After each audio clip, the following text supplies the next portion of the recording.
Greetings YouTube, LMS Tactical here. I'm not going to do a full rib preparation video because I've done that before. I think it's under my channel under the name Tactical Ribs. But I wanted to highlight a part of that video I did years ago because I keep running into people, that don't know about this trick. And when I say trick, I've been cooking ribs for a long time and I didn't always know that you had to do this in order to get the fall off the bone thing that most people like. We've all had baby back ribs that taste great, but they're a little bit chewy and sinewy. And they didn't fall off the bone the way that we kind of wanted them to. And the trick is real simple. On the back of these ribs, which I've already rubbed, I should have probably done this before I rubbed them, but I got screwed up, and we all make mistakes. But there's a membrane that attaches these bones together. So it's a membrane, like a skin membrane. And ribs, it's always a long shot. Now, I just did it to that rack over there, and it was a nightmare. I had to go to option A, which I'm going to show you. Option B. Sometimes, and we'll see if this one works, you can grab, and I don't have fingernails, but you can grab the corner of this membrane up here at the top of either end. And if you are standing right, holding your tongue right, and you say your prayers and you're a good person, you can literally peel off a huge sheet of this stuff. And sometimes, once every 10 or 15, 20 years, you can get the whole sheet in one move. Normally, that doesn't happen. Some ribs are harder than others, and I'm already running into trouble here because they break. They're very easy to break. And once that happens, though, it doesn't mean you're out of the game. You just have to go to another option, which I'm going to show you. Because now this one's getting a little bit better than that last one. The idea is you want to have as wide of an area. I hope this is showing up. And you got to finesse it sometimes. And you want to cover as much area as you can as you peel this membrane. Now I'm not getting it over here, so I'll show you how to clean that up. But you see these ribs here, the meat will fall right off the bone here because I've pulled this membrane off. And then I'll come back and try to get this side right here to catch up. In fact, I can do it now. We'll see if I can catch it up. There we go. Very, very difficult depending on the meat that the rack of ribs that you're using. So this is a lot better than that last one I did, but it's still a little bit problematic. But remember, any progress is good progress when you're doing this. Now you see it's narrowing down. I'm getting it all right here, but I'm not getting it on this side.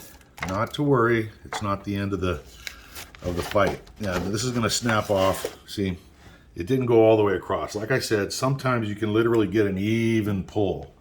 And I'm sure other people have better methods, and if you do, share them, because I'm always open to learn. But what I do is I try my best to peel as much of it off as I can, because it's just so satisfying to get it off. You can see how stringy, and look at this, you can even go the other way. That's the kind of crap that makes really nice tasting ribs not so nice.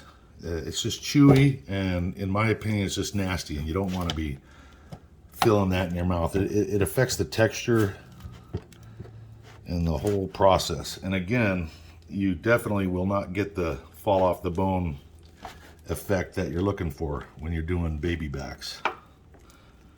So now I'm trying to clean up the sides, and I don't really want a long video of me just fighting with this, so let me just get a little bit more. I'm going to show you how to deal with the areas that you can't get. Sometimes you get a whole rack where you just can't get anything started. Here's what you do.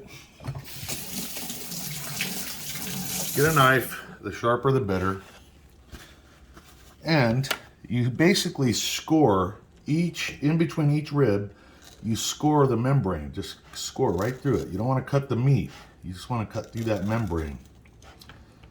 And if you can't peel this stuff off, this will suffice. See, here's a piece right here.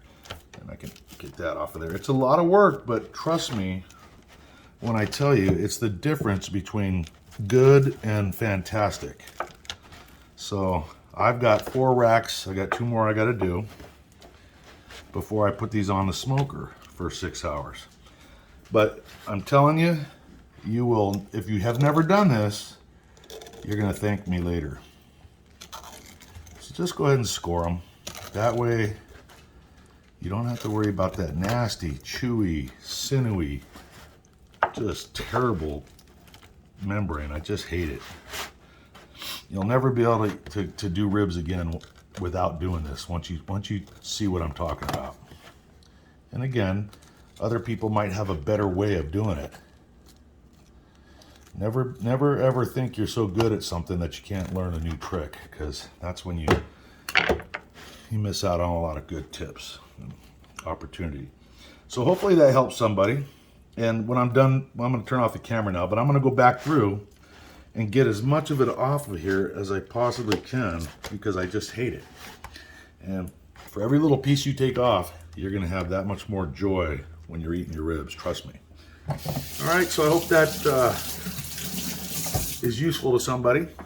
Too bad I didn't get one of those awesome racks of ribs where I could just peel the whole thing off. That'd been cool. But I hope you guys are doing good. Stay safe. LMS Tactical out.